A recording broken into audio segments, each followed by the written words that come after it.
Hey, I have for you good news. Did you know that you just passed the worst week of the year? Yeah.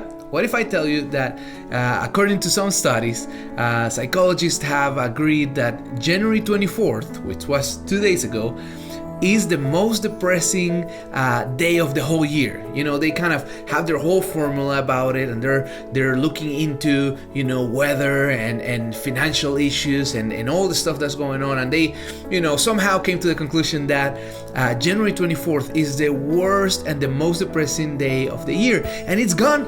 It's gone, and you survived, and God has you well, and even though maybe you're a little bit sad or depressed or something's going on in your life, I'm here to tell you that things can get better.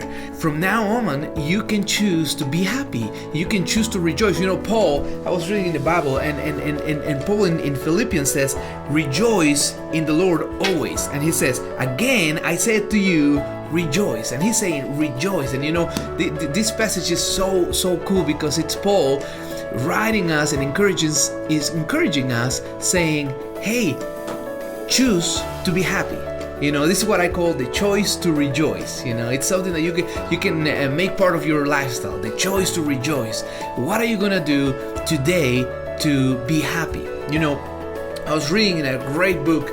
It's called Rising Out of Darkness, and it's just a very, very simple way to acknowledge what things make you happy and what things make you sad or depressed. And the author said, just take a piece of paper and make a horizontal line on it, and then on top of it you're gonna write the things that make you happy. So things that bring joy to your life. So you can write there, for example, hanging out with a person that makes you laugh, that brings joy to your life. So put that on the top part, and then identify the things that make you cranky, the things that make you sad, the things that just change your mood, and put those in the lower part here. That can be, for example, listening to news. For example, sometimes you see the news and that just puts you in a bad mood, or you see stuff on internet, on social media, on Facebook, people saying, you start reading the comments and negativity there, and that you maybe are noticing that that's putting you in a bad mood, that's putting you in a negativity mindset. Identify those things, and if you are able to write what makes you happy, I'm going to write happy here. So if you are able to identify what makes you happy, and then you are able to identify what puts you in a bad mood, and you're able to see those things, you're able to say, okay, this makes me happy, this puts me in a bad mood, and then you choose to do the things that make you happy. You choose to do the things that bring joy to your life. That's the choice to rejoice.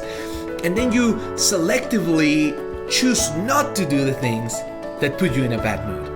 You start having the right mindset. This can change your whole life, your whole day. If you start just kind of identifying, okay, these things make me happy, bring joy to my life. These things under here that I identify, these people, there's maybe some people that need to be written down here. And I don't need to be hanging out with this toxic person because it just puts me in a bad mood, or addressing this situation, or being in a certain place.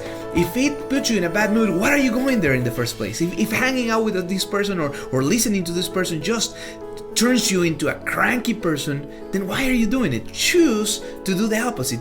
Choose to do the things that make you happy.